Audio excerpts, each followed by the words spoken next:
tarde, los 3 ejes finalmente, más allá de que son las 3:10 en toda la República Argentina. Lo primero, Alberto Fernández planteó la idea de que la guerra contra la inflación, esa que es tan acuciante, que pega tanto en los segmentos etarios,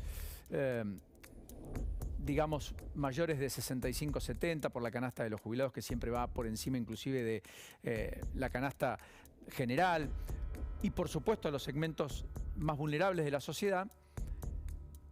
Esa batalla contra esa perturbación generalizada que tenemos en la Argentina desde hace mucho tiempo, pero que particularmente se ha agigantado en los últimos meses, parece que tiene un día en el cual comienza.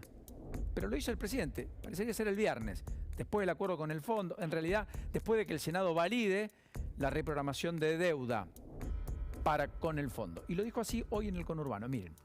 Yo espero que esta semana podamos empezar a poner orden al tema de la deuda tremenda que heredamos con el Fondo Monetario, y yo les prometo que el día viernes va a empezar otra guerra, la guerra contra la inflación en Argentina. Vamos a terminar con los especuladores y vamos a poner las cosas en orden. ¿Por qué digo esto? Porque en una Argentina que sufre tanto, ha sufrido tanto, por esos 4 años del que habló Axel y que lo describió con tanta claridad, por esa deuda intolerable que nos dejaron, por el dolor que nos dejó la pandemia. 27 meses de gobierno. 27 meses de gobierno. Todo empieza el viernes para el presidente. Veremos qué dice el dato de las 4 de la tarde, el de febrero, que es una foto estática vieja del pasado, que no tiene ni contempla el impacto de la guerra, la alza de los commodities, lo que se está vislumbrando hoy en términos de abastecimiento en algunas grandes cadenas de super y hipermercados, pero también en el comercio minorista, y el aumento de la energía, que finalmente también le pega de lleno a la cadena de valor en la Argentina, al costo del flete, del transporte, etcétera, con un aumento de combustibles que particularmente en la Argentina fue superior al 20% en los primeros 75 días del año. Con lo cual, digamos, definitivamente, hoy vamos a tener una foto casi del pasado, que va a ser alta, que va a magnificar la importancia. A sabiendas de esto, Alberto Fernández también dice lo que ustedes escucharon. El propio Feletti reconoce que el dato de hoy va a ser un dato fuerte. En el gobierno dan por descontado que va a estar muy cerca del 4, abajo o arriba, ya casi es una anécdota, 3,9 fue en enero. La tendencia en cualquiera de los casos analizados va a estar por arriba del 50, con un gobierno que quiere anclar expectativas en torno al 40 y con un mercado que ve más bien lo opuesto, más bien que de 50 no baja a 40, sino que probablemente llegue a 60 si uno anualiza. Bueno, el segundo eje, más allá de este, que insisto va a estar muy presente estas horas, es el veranito del dólar. En medio del invierno de las inversiones. Esto es muy curioso. ¿Qué quiero marcar? Los dólares, hoy terminó el paralelo abajo de 200, por primera vez en el transcurso de este año, después de mucho tiempo. Los dólares financieros legales por abajo de 190, el dólar MEP 188, incluso por debajo del dólar solidario, que hoy otra vez se corrigió, terminó en el oficial arriba del 114, por lo tanto el solidario casi en 190. Pero ese dólar que tiene una especie de veranito en términos de que no escala, en términos de que se reduce, en términos de que se pincha, en términos de que parece un poco más accesible, aunque aún visto desde muy abajo por muchos sectores en la República Argentina, a 200 pesos, insisto, ese dólar está conviviendo con el invierno que tienen las inversiones, es decir, la frialdad del inversor al momento de tomar decisiones, poner plata y apostar por la Argentina. Porque además ahora se viene el carry trade, ¿qué es? Quedarte en pesos, te pagan tasas arriba del 40, 42, con un dólar quieto, tal vez en 3 meses vos puedas capitalizar acumulando 10% de interés en pesos, entre un 6 y un 7% más de dólares de los que podías comprar 3 meses antes. Con lo cual estás teniendo una rentabilidad trimestral en dólares que el mundo te la puede dar en el mejor de los casos en términos anuales y haciendo una inversión importante.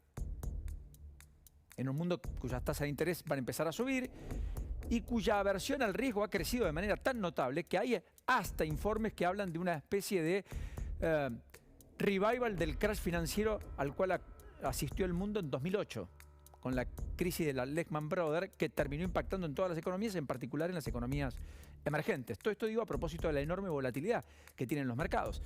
En un ratito Javi va a actualizar todos los precios de los granos, pero hoy el petróleo, por ejemplo, que había llegado a $140, termina cerrando prácticamente por debajo de los 100 dólares. Es decir, que hubo una contracción en el precio también importante después de una alza muy fuerte en el comienzo de la guerra entre o la invasión rusa finalmente a Ucrania. Así que ahí está la convivencia. Un dólar planchado con todavía inversiones que definitivamente están en la cubetera, están en la heladera, están en el freezer, están frisadas, están pisadas, como dirían en el campo, desencillando hasta que aclare. Hasta que aclare que el panorama económico, la hoja de ruta, hacia dónde va la economía, hacia dónde van la toma de decisiones del gobierno y finalmente, además, hacia dónde va el escenario de la crisis internacional que también pega en la Argentina. Más allá de, obviamente, compras de oportunidad e inversiones en segmentos que exceden la mera coyuntura. El litio, por ejemplo, en la Argentina, que es definitivamente un componente del futuro. La industria minera, vaca muerta parcialmente, el campo en todos sus casos y no mucho más. Segundo elemento en consecuencia es este. Y el tercero es el de las paritarias calientes y semestrales. Ya no tenemos paritarias anuales. Todo el mundo habla de una revisión en el semestre y te diría que casi todas están pactando aumentos en cuotas para correrle de cerca a la inflación. Entonces tenés cada 3 meses casi una revisión o un aumento. Eso está ocurriendo. Mendoza se llegó a un acuerdo. En Santa Fe se acordaron con los estatales. Ayer hubo una oferta del 46% a los docentes. Aparentemente también va a ser aceptada. En Río Negro se mejoró la oferta por parte del gobierno con los estatales y se puso un plus adicional, un aumento más importante al que se había contemplado inicialmente para marzo, y en ese contexto el conflicto podría también destrabarse. Todavía hay frentes abiertos en distintas jurisdicciones en términos del sector público. Hoy se está llevando, a esta hora ha empezado la paritaria docente nacional con el propio ministro de Educación presente, Jaime Persic. Y después está el correlato de las paritarias privadas, que tienen en la segunda quincena de marzo el arranque en muchos de los casos y en abril y mayo el desencadenante de la inmensa mayoría de las paritarias, la de los gordos, la de los gremios importantes, con muchos afiliados, etcétera, que hay que ver cómo terminan decantando. Porque con esta inercia de precios, con esta inercia inflacionaria, más allá de que el presidente dice el viernes empieza la guerra contra la inflación, que habrá que ver de qué se trata, porque la idea respecto a que acá hay que terminar con los especuladores y con eso terminamos con la inflación, la escuchamos tantas veces, podríamos escuchar cualquier monólogo de Tato Bores y hablaría de la especulación, los especuladores, el dólar y tantas otras cosas que en la Argentina han sido tan tradicionales. Así que veremos, pero son 3 ejes que nos están acompañando en medio de todo este ruido que estamos atravesando en la economía. Urgente a esta hora, mientras tanto.